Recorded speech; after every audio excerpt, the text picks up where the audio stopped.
So Varjak Paw Chapter 23. Varjak woke from his dream in the alley. It was night time again. He and Holly had slept through the day. A streetlight buzzed on and off behind him. A full moon, round and white as a saucer of milk, shone comfortingly up above, but it was quickly smothered by street black clouds. He needed to go to the litter tray. Holly was fast asleep and they were still on Sally Bones' territory. Well, it was all outside, wasn't it? The whole world was his litter tray. He could go wherever he pleased. He slouched out of the shadows and did his business by a heap of rubbish. What a relief it was. His awareness tingled. The fur on the back of his neck prickled. It felt like he was being watched. He swiveled to face the top of the alley and immediately wished he hadn't. A thin white cat sat there. She was licking her claws, watching him with one icy blue eye. Where the other eye should have been was an empty socket. Her fur was spotless clean, but around her was the smell of darkness, of dank and deadly things and places. By her side prowled a dozen street cats, thick-necked and bristling, grimy as the cat itself. They were bigger than the white cat, but somehow they looked like soft little kittens beside her. "Good, was it, Sonny?" she asked. Barjack couldn't answer. He kept staring at her, unable to speak. She was all muscle and bone. He could see her ribs. They jutted out as if they were trying to escape from her. "Now, this isn't your territory," she said, flexing her bone-white claws. "And you shouldn't ever do what you've just done all over someone else's territory, especially if that someone else is me." She smiled a crooked smile, but her single eye stayed cold and hard. He had no doubt who he was looking at. No wonder poor Tam was terrified of Sally Bones. "Speak when the boss talks to you," growled a stripy Tom with slash marks all over his face. Varjak recognised him. Razor. Holly stood up beside Varjak. "He didn't mean it," she said. "He's new here." Her legs quivered, but her voice was steady. "New, is he?" said the thin white cat. Her tail swished angrily. She nodded at the stripy Tom. "Razor, why wasn't I told about this?" The Tom began to shake. "I didn't think it was important, boss. He's just a pet." The air seemed to shimmer for a moment, and then Razor howled and clutched his face. There was a fresh new slash mark across one side, and the white cat's claws were tipped with blood. "It's not your job to think, Razor," she hissed. "It's your job to tell me everything.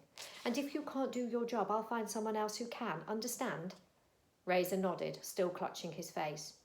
In that moment of quiet, Varjak could hear his own heart thumping in his throat.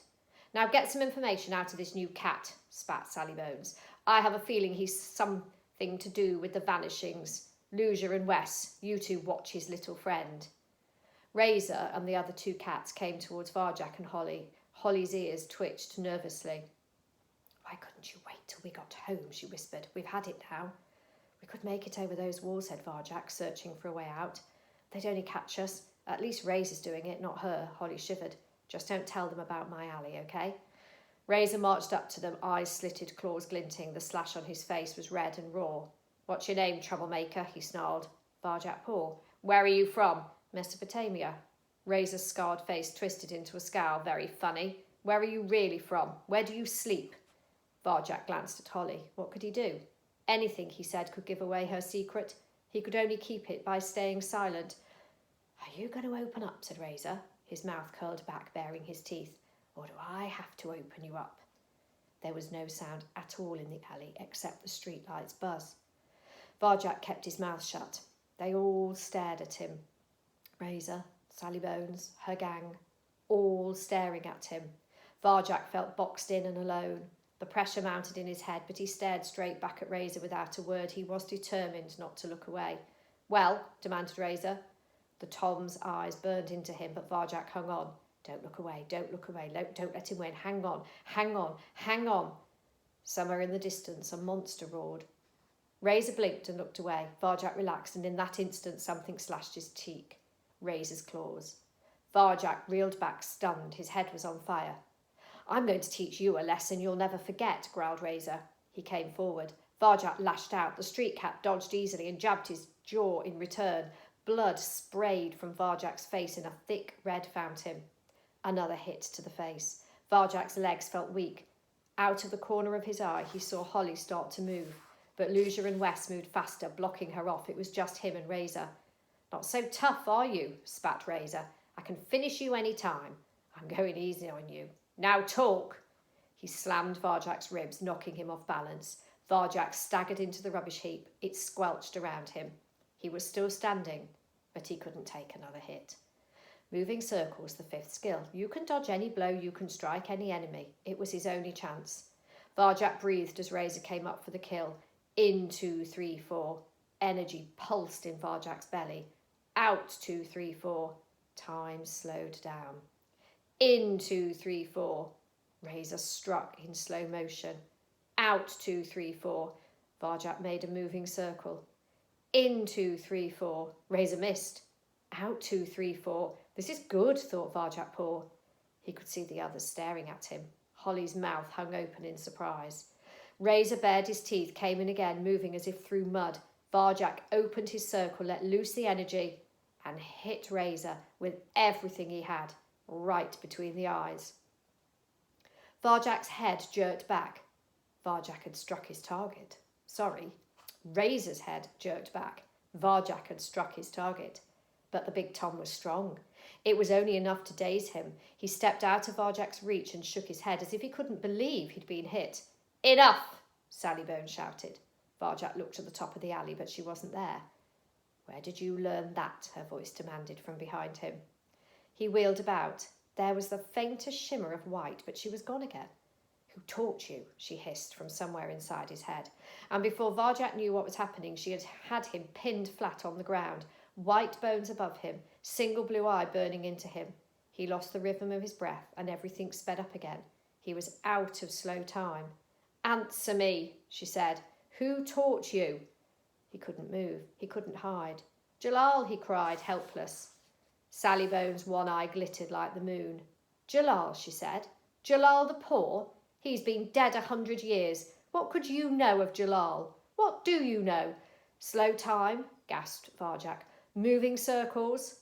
"You?" Sally Bones blinked. Something that might have been fear flashed across her face. "Is it you?" Before Varjak could answer, a long, low growl filled the air. Everyone turned to face it. At the top of the alley, blocking the way out, was a new kind of monster. It was black and bristly, almost as big as man. Its mouth was full of pointed, yellow teeth which dripped with drool.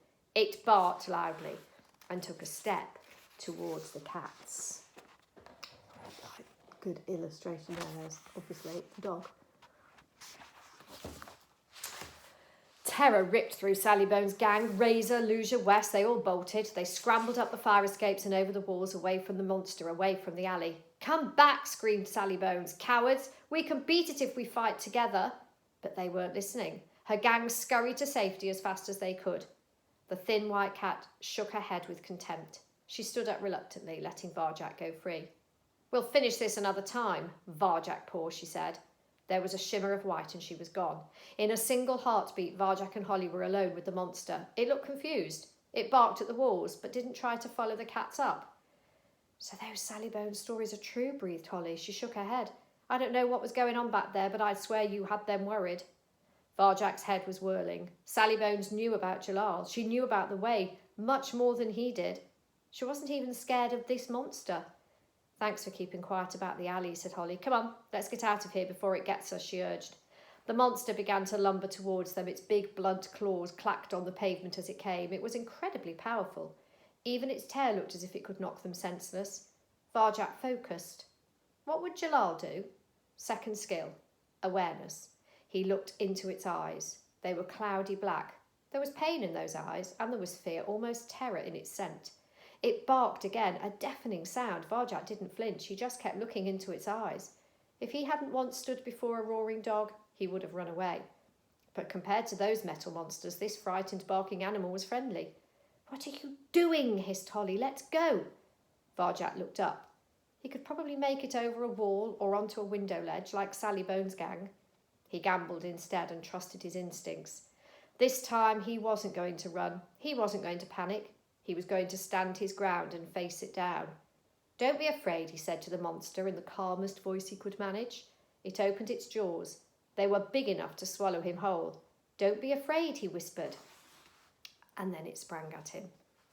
Slow time, and Holly leapt for cover, moving circles, but Varjak stood his ground. Shadow walking, wrong. The monster smashed into him, the world turned upside down, and everything went black again. There are times when it is useful to disappear, said Jalal. Varjak was back in Mesopotamia, where the air smelled like cinnamon and tasted of ripe dates. He smiled. It was good to be back. Whatever happened in the real world, there was always Mesopotamia in his dreams. Jalal stood beside him in the shadow of a wall, and then he was gone. Jalal, said Varjak. His ancestor had disappeared. Even his scent had gone. Jalal, the paw that am I, said the old cat's voice. But all Varjak could see was a shadow at the base of the wall. Varjak shook his head. That's impossible. Jalal appeared again right next to Varjak. Nothing is impossible. Maybe it's possible for you, but I'm not you, Jalal. I can't do these things. I can't go invisible or talk to dogs. Believe something is impossible, said his ancestor calmly, and you will surely fail. But believe in yourself, and you can do anything. Varjak thought about pigeon hunting with Holly. She believed it was impossible, but he felt sure they could do it if they could just find the right way. Maybe this was the same, and here was Jalal himself offering to show him the way. Wasn't it worth trying, and trying again? He nodded. Teach me, Jalal. Shadow walking is the 6th skill, explained the old cat. To shadow walk, you must let go of yourself. Like when you stalk your prey and you become your prey. But instead, here you become nothing, nothing at all. You join with the shadow, you become one with the air and part of the ground. You let go, try it. Varjak slunk towards the wall, willing himself to disappear. I'm a shadow, he told himself. No one can see me, I'm invisible. You are thinking too hard, said Jalal. Shadow walking is not done by thinking. Shadows cannot think after all. Think about nothing, empty your mind of thoughts. Varjak tried to think about nothing, but found himself thinking about nothing. He tried to empty his mind, but his mind was full of images of emptiness. Now you are trying too hard, said Jalal. Perhaps it is too soon. You must know yourself, be sure of yourself. Before you can let go of yourself, do you know who you are? Varjak frowned. What do you mean? Think about it, Varjak Paw. Jalal disappeared into the shadow. Think hard, for your life depends upon it.